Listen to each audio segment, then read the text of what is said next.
بسم الله الرحمن الرحيم. السلام عليكم ورحمة الله تعالى وبركاته. شهوات فاطمة تقدم معكم اليوم بيتزا بشكل مغاير، مذاق مغاير، بعجينة هشة ورطبة كتغيير من نوع العجائن. كل مرة بيتزا بشمن عجينة كنصايبوها، صايبت هذه المرة بالعجينة ديال الزبادي، جات روعة جدا وذوقتها في الجوانب بالنقانق الهوت دوغ. كيف ما كتشوفوا معايا العجينة رخوة وهشة من الداخل. دابا ندوزو باش نكتشفوا المقادير والكيفيه ديال التحضير. بسم الله. عندنا بصله مقطعه ومسوطيه في مقلب مع شويه ديال الزيت وشويه ديال الملح وشويه ديال البزار. هنا عندنا النقانق الهوت دوغ مقطعه دوائر. هنا شويه ديال الزيتون الاسود حيدنا له العظم. هنا نقانق الهوت دوغ صاينه ما مقطعاش. علبه ديال الفطر مقطره. وهنا عندي الفلافل الالوان صفراء وخضراء حتى هي صوتي نفس الشيء اللي درت مع البصله، نفس المقله فاش صوتيت، مع شويه ديال الملحه وشويه ديال البزار وشويه ديال الزيت. وعندي الجبن ديال الموتزاريلا مبشور، هنا الكميه تقريبا 100 غرام. وهنا الجبن الاحمر حتى هو مبشور. وهنا علبه ديال الطون مصفيه من الزيت. بالنسبه للصلصه هنا 2 معالق كبار ديال مطيشه ديال الحك، مطيشه معلبه. وعندي هنا معلقه ديال التموسه ديال الطراند، شويه ديال الفلفل الاسود ابزار، شويه ديال الملحه، ثوم بودره والاعشاب المنسمه، وشويه ديال زيت الزيتون تقريبا معلقه كبيره.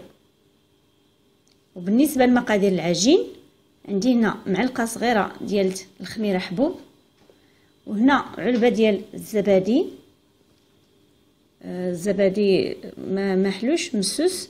هنا عندي نص كاس ديال زيت الزيتون، وهنا عندي زلافه ونص ديال طحين الفورص ما يعادل تقريبا 4 وشويه. وهنا نص زلافه ديال القمح الاصفر الفينو. هنا معلقه ممسوحه ديال السكر والماء دافي باش غادي نعجنوا العجين. بسم الله ندوزو للطريقه. غادي ناخذوا الاناء اللي غادي نعجنوا فيه، سواء ديال العجانه او لا القصعه فاش غادي نعجنوا بيدنا. كنعملوا الطحين مخلوط القمح مع الفورص، كنضيفوا زيت الزيتون، معلقه ديال السكر، ومعلقه صغيره ديال الخميره حبوب اولا الخميره معجونه الا كاينه. غادي نضيف الزبادي ديالي، غادي نخويه كله تقريبا فيه شي 2 معالق كبار عامرين ولا 2 معالق ونص كيكون في العلبه. غادي نعمل القبصه ديال الملح حتى هي راه نسيت ما استعرضتهاش معكم. وغادي نعجن بالماء دافي حتى نحصل على عجينه تكون رطبه. العجينه كيف ما كتشوفوا معايا رطبه. كنقرصها وغادي نقسمها على 2 كوار. ما كتشوفوا العجينه عندي معجونه مزيان. هنا كنقسمها على 2 كواري، كنقرصهم، كندهن الطبله اللي غادي نعملهم فيها يطلقوا بشويه ديال زيت الزيتون. صافي غادي نحطهم فيها ونغطيهم بواحد البلاستيك غذائي ونخليهم جانبا حتى نوجد الصلصه ديال الطماطم. اما تشوفوا معايا العجين ها هو غطيته بالسلوفان، غادي نخليه يرتاح. غادي ندوز باش نحضر الصلصه ديال الطماطم. عملت مطيشه ديال الحك 2 معالق كبار في كاسرونه مع معلقه ديال زيت الزيتون. غادي نضيف معها شويه ديال الماء باش نحلها فيها ونحصل على صلصه خضراء. غادي نضيف الملحه، الفلفل الاسود، ثوم بودره، الاعشاب منسمه، ورقه موسى. غادي نحرك الكل وغادي نخليها على نار مهيله كطيب حتى كتشرب صلصه الطماطم داك الماء كله ودوك الاعشاب المنسمه كيطلقوا فيها. كنضيف شويه ديال الماء مازال عيني ميزاني، كنخلط وكنخليها جانبا حتى كتوجد عندي الصلصه. هنا غادي ناخذ واحد الورقه ديال الزبده اللي غادي نكون هي اللي غادي نفرش في الطاوه ديالي ديال الفران. غادي نسرح فيها العجين كيف ما كتشوفوا معايا على شكل دائري. العجينه كتكون رطبه سلسه كتمشي معكم. هنا دلكتها على حساب اللي بغا تكون ارق من هكا يرقها. العجين كتجي هائله جدا ورطبه بزاف. انا السمكه اللي بغيتها هي هذه ما تنفخاتش بزاف. كتشوفوا معايا هنا دلكتها مزيان على شكل دائري. غادي نتكها بفرشيط كلها باش نتكوها مزيان باش ما تنفخش الجوانب حتى هما. غادي ناخذ الصلصه ديالي اللي وجدت معكم، غادي نحيد منها ديك ورقه الرنج وغادي نوزعها تساوي على العجين. ما غاديش نخلي الجوانب ما دايرش فيهم الصلصه، حيت غادي نحط العجين الاخر اللي غادي نعمل فيه النقانق في الجوانب، لذلك زعما ما محتاجاش ما نخرجش لاصوص للجناب. كما شفتوا معايا وزعت الصلصه ديال الطماطم كلها على الجوانب ديال العجين. غادي ندوز باش نحضر النقانق اللي غادي نديكوري بهم. قبل غادي نرش رشيشه خفيفه ديال الجبن على الصلصه، الجبن الاحمر ليدان. هنا رشيت، غادي نحطها في الطاوه ديالي اللي غادي ندخلها فيها الفران، وغادي نوزع الفلافل الالوان على الجبن، ثم غادي نوزع البصله حتى هي بشكل تساوي على وجه البيتزا، ثم غادي نوزع الفطر حتى هو بشكل متساوي.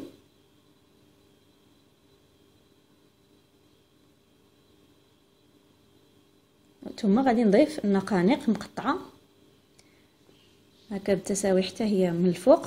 كيف ما غادي تلاحظوا معايا ما غاديش نعمل الطون حيت كيجيني قاصح يابس كيشربوا داك الصهد ديال الفران، كنخليه في اخر المطاف، هو والجبن هو اللي كنعمل في الاخير، الطون والجبن هو في الاخر. هنا غادي ناخذ ديك الكره الثانيه غادي نقسمها على جوج، غادي نسرحها بشكل طولي كيف ما غتشوفوا معايا دابا، هي باش غادي نزين الجوانب ديال البيتزا. كنسرحها بشكل طولي بهذه الطريقه هذه. شفتوا معايا هنايا صافي دلكتها ولات العجينه عندي رقيقه. كنعمل رشه خفيفه من جبن الموتزاريلا في الطرف ديال العجين اللي غادي نحطوا عليه النقانق. هنا كنحط النقانق اللي هما الهوت دوغ سوسيس، ثم غادي نلف عليهم الجوانب ديال العجين. مجرد كنلوي كيتغطاو النقانق كنقطع بواسطه سكين، وكنتاكد بلي العجين غطى ليا النقانق.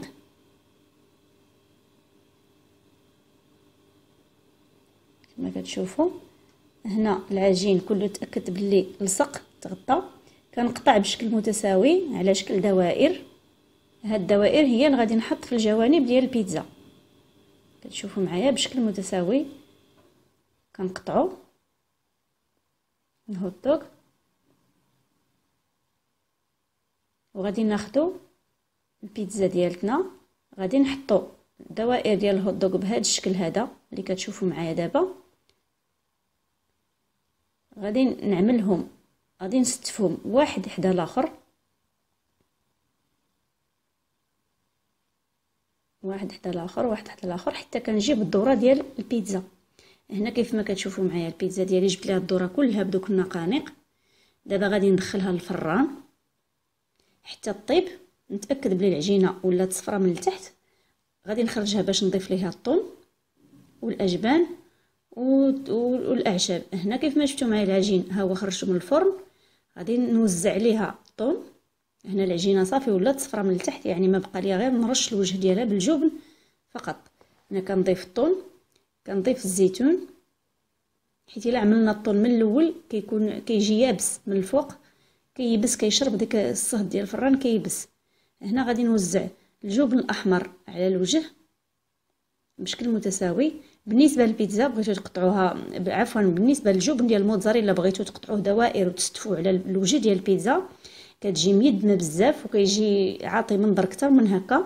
اللي بغى يدير غير مبشور بحالي يديروا، الامر اختياري. دابا غادي نديروا اللمسه الاخيره هي الرشه ديال الاعشاب منسمه. كندخلوا البيتزا للفران، العافيه تجيها غير من الفوق حتى يذوب داك الجبن. هنا رشه ديال الاعشاب ورشه ديال الزعتر من الفوق، انا ضفتو مازال صافي. وبالصحه والراحه كنقدموها كيف ما شفتوا معايا في البدايه ديال الفيديو، بصحتكم وراحتكم.